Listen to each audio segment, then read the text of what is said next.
নমস্কার বন্ধুরা, আজকে আমরা ফাতিমা গির্জার ইউটিউব চ্যানেলে এখানে এসেছি ফাদার মুকুল মণ্ডলের সাথে। উনি বিগত 24 বছর ধরে রিডেমটারিস্ট সমাজের এক পুরোহিত এবং এই তপস্যাকালে আমাদের বিশ্বাস এবং অনেক কিছু নিয়ে আমরা এখানে আজকে একটা খুব গুরুত্বপূর্ণ প্রশ্ন নিয়ে এসেছি। তো ফাদার, এই তপস্যাকালে আমরা দেখি যে কুশের পথ হয় এবং মিশা হয়, অনেক কিছু এই টাইমে অনেক প্রোগ্রামও হয়, অনেক প্রার্থনা রিট্রিট হয়ে থাকে। তো সবকিছুর মধ্যে, এই সব প্রার্থনার মধ্যে সব থেকে গুরুত্বপূর্ণ কি একটা খ্রিস্টানের? আমরা যেন খ্রিস্টজাগে অংশগ্রহণ করি, কারণ খ্রিস্টজাগ হচ্ছে সব থেকে বড় প্রার্থনা, এর উপরে আর কোনো প্রার্থনা নেই। আর খ্রিস্টজাগ হচ্ছে আমাদের জীবনের কেন্দ্রবিন্দু, বুঝতে পেরেছ? এবং স্বয়ং যিশু নিজেকে উৎসাহ করেন সেই খ্রিস্টজাগে। তাই আমাদের অবশ্য দরকার সেই খ্রিস্টজাগে অংশগ্রহণ। এই যে এখন কুশের পথ চলছে প্রত্যেক শুক্রবার, আমরা দেখি যে অনেকেই হয়তো এই কুশের পথ করতে আসে, কিন্তু তারপরে অনেকেই খ্রিস্ট জায়গায় আর থাকে না। এইটার পরিপ্রেক্ষিতে আপনার কি মতামত যে এরকম কেন হচ্ছে? খুবই ভালো কথা আমাকে জিজ্ঞাসা করেছ, কারণ আমিও লক্ষ্য করেছি যে অনেকেই কুশে পথ করে চলে যায়, কিছু জায়গায় তারা অংশগ্রহণ করে না। তবে আমাদের মনে রাখতে হবে প্রথমত কুশের পথটা কি। তোমার জানা আছে কুশের পথটা আসলে কি? আমি যেটুকুনি জানি সেটার থেকে ভালো আপনিই বলুন, যে আপনি বললে সেটা আমার মনে হয় আচ্ছা, খুব ভালো কথা। বেশি ভালো হয়। ঠিক, ক্রুশের পথ হচ্ছে একটা ডিভোশন বা ভক্তি প্রদর্শন। এটা শুরু হয়েছিল 4th শতাব্দীতে জেরুসালেমে। নিশ্চয় রোম সম্রাট কনস্টান্টাইনের নাম শুনেছ। হ্যাঁ। রোম সম্রাট কনস্টান্টাইন 313 খ্রিস্টাব্দে খ্রিস্ট ধর্মকে স্বীকৃতি দেন এবং 335 খ্রিস্টাব্দে তিনি একটি গির্জা নির্মাণ করেন, যেখানে যিশুকে সমাধি দেওয়া হয়েছিল। সেই গির্জার নাম হচ্ছে the Church of the Holy Sepulchre, অর্থাৎ যিশুকে যেখানে ক্রুশে দেওয়া হয়েছিল, সে কালভারি, এবং যিশুকে যেখানে সমাধি দেওয়া হয়েছিল তার দূরটা খুবই কম, বুঝতে পেরেছ? তা যখন রোম সম্রাট কনস্টান্টাইন খ্রিস্ট ধর্মকে স্বীকৃতি দেয়, তখন অনেকেই খ্রিস্ট ধর্ম গ্রহণ করে এবং প্রকাশ্যে তারা খ্রিস্ট ধর্ম পালন করতে শুরু করে। হয়তো শুনেছ যে আদি খ্রিস্ট মণ্ডলী তারা প্রথমে প্রকাশ্যে নিজের বিশ্বাস তারা প্রকাশ করতে পারে, তাই তো? হ্যাঁ। অনেক অত্যাচার করা হয়েছে, কিন্তু পরবর্তীকালে কি হয়, রোম সম্রাট যখন স্বীকৃতি দেন, তারপর থেকে প্রকাশ্যে তারা তাদের বিশ্বাস তারা প্রকাশ করে। তার জন্য কি হয়, অনেক খ্রিস্টানরা সেই জেরুসালেমে যায় তীর্থযাত্রা করতে, এবং যিশু যে পথে হেঁটেছিলেন সেখান থেকে কালভারি পর্যন্ত তারা বিভিন্ন জায়গায় চিহ্নিত করে এবং সেই অনুসারে তারা 14টি স্থান বেছে নেয়। ঠিক আছে, সে পিলাতে দরবার থেকে কালভারি পর্যন্ত, এবং প্রত্যেক বছরেই তারা যেত সেখানে সে তীর্থযাত্রা করতে। নিশ্চয় তুমি শুনেছ ক্রুসেডের কথা, ধর্মযুদ্ধ। তাই মধ্যযুগে সেই ধর্মযুদ্ধ শুরু হয় খ্রিস্টান এবং মুসলমান।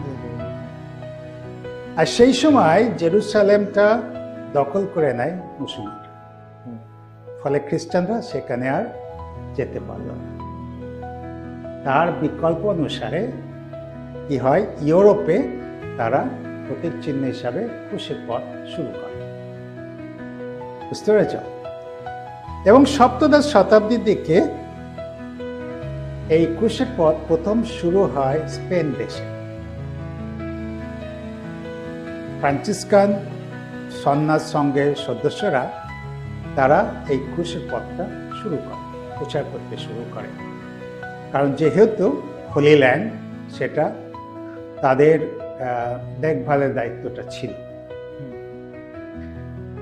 পোপ দ্বাদশ ক্লেমেন্ট তিনি কি করলেন, তিনি অনুমতি দিলেন যে এই যে 14টা ক্রুশের যে ছবিটা আছে সেটা যেন গির্জে স্থাপন করা হয়, প্রতিটা গির্জে।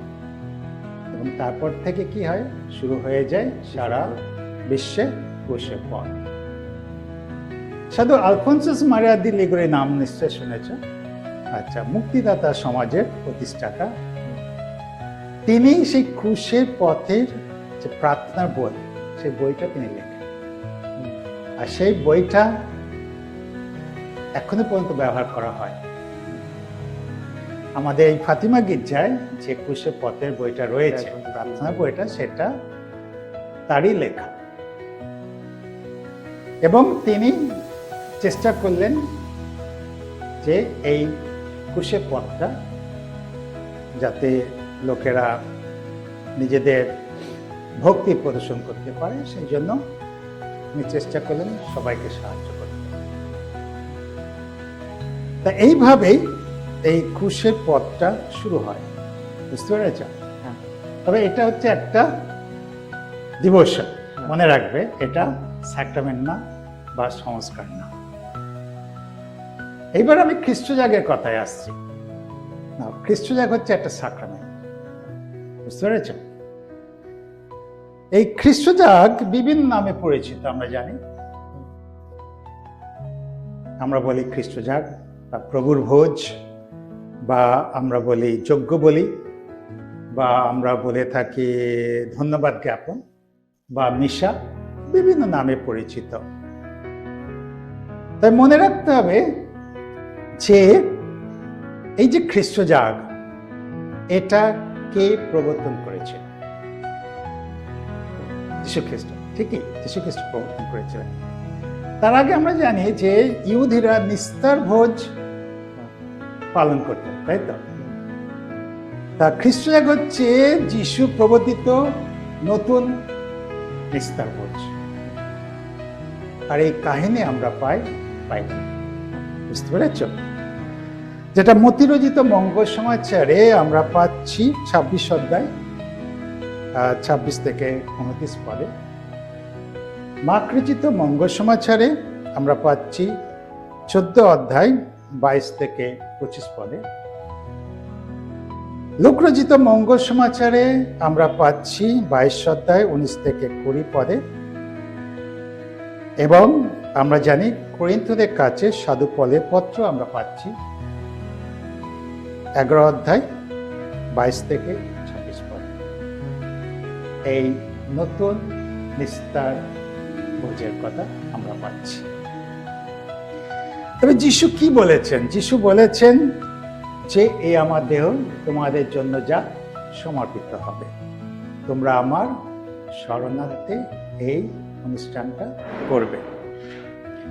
আর সেই জন্য আমাদের উচিত খ্রিস্টজাগে অংশগ্রহণ করা, কারণ যিশু নিজেই আমাদেরকে বলেছেন যে আমরা যেন তার শরণার্থে এই অনুষ্ঠানে অংশগ্রহণ করি।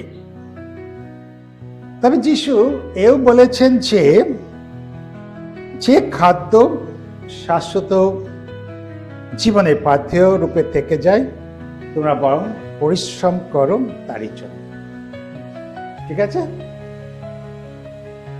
আর সেই খাদ্য মানবপুত্রই তোমাদের দান করে, যেটা আমরা বাইবেলে পাচ্ছি। আর সেই খাদ্যটা আসলে কি? এই খাদ্য হচ্ছে খ্রিস্ট প্রসাদ।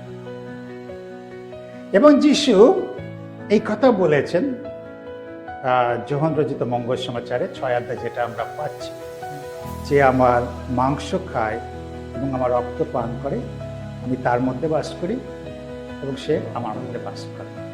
তাই যখন আমরা সেই খ্রিস্ট প্রসাদ গ্রহণ করি, তখন স্বামী যিশু আমাদের মধ্যে বাস করে। বুঝতে পেরেছ? তাই খ্রিস্টজাগে কি হয়? খ্রিস্টজাগে যে কালভারি ইভেন্ট যেটা হয়েছিল, না আমরা জানি সেই কালভারি ইভেন্ট বা সেই কালভারি ঘটনাটা জীবন্ত হয়ে ওঠে যখন আমরা খ্রিস্ট জাগে অংশগ্রহণ করি। কারণ যখন স্বয়ং খ্রিস্ট নিচে সেখানে উপস্থিত হন সেই রুটির আকারে, জীবন্ত ঈশ্বরকে আমরা দেখতে পাই সেই রুটির আকারে।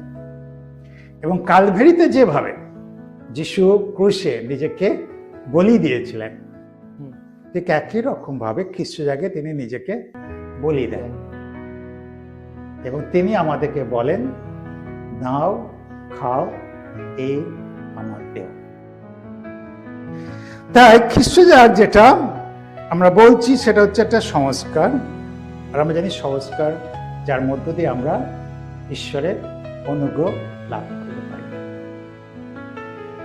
তুমি যেটা প্রথমে যে আমাকে জিজ্ঞাসা করলে যে অনেকেই ক্রুশে পথ করে চলে যায়, না, ক্রুশে পথ এবং খ্রিস্ট জাগ উভয়ই দরকার আছে। না, ক্রুশে পথে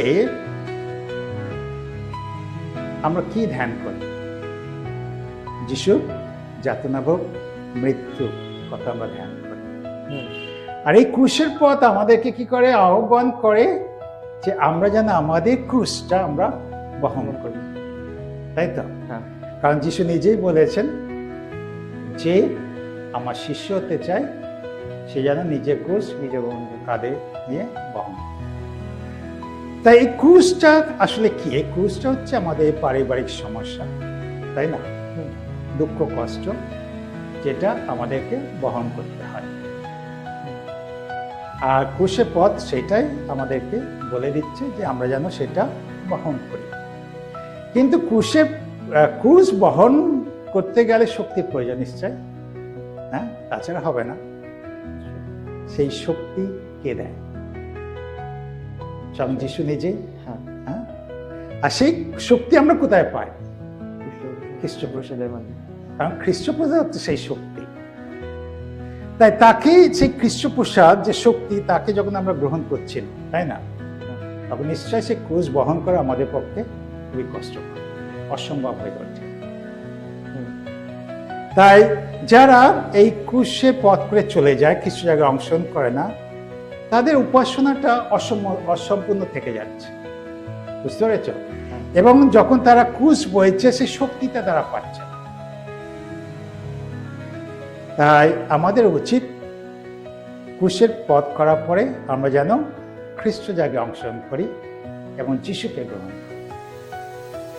আমরা যদি যিশুকে গ্রহণ না করি তাহলে আমরা কিন্তু হোঁচট খাবো, পড়ে যাব, আর সেখান থেকে উঠতে আমাদের খুবই কষ্ট হবে। কিন্তু যখন আমরা যিশুকে গ্রহণ করছি তখন যিশু আমাদেরকে কি করবেন? সাহায্য করবেন উঠতে, নতুনভাবে যাতে আমরা জীবনযাপন করতে পারি। আমাদের সমস্যা হয়তো দূর হবে না, ঠিক আছে, অনেক সমস্যা রয়েছে, হয়তো দূর হবে না, কিন্তু যিশু আমাদেরকে সাহায্য করবেন জীবনে এগিয়ে চলার জন্য এবং লড়াই করার জন্য। বুঝতে পেরেছ? হ্যাঁ, আমি উত্তর দিতে পেরেছি? হ্যাঁ, একদম। আচ্ছা, ধন্যবাদ। ধন্যবাদ। ধন্যবাদ।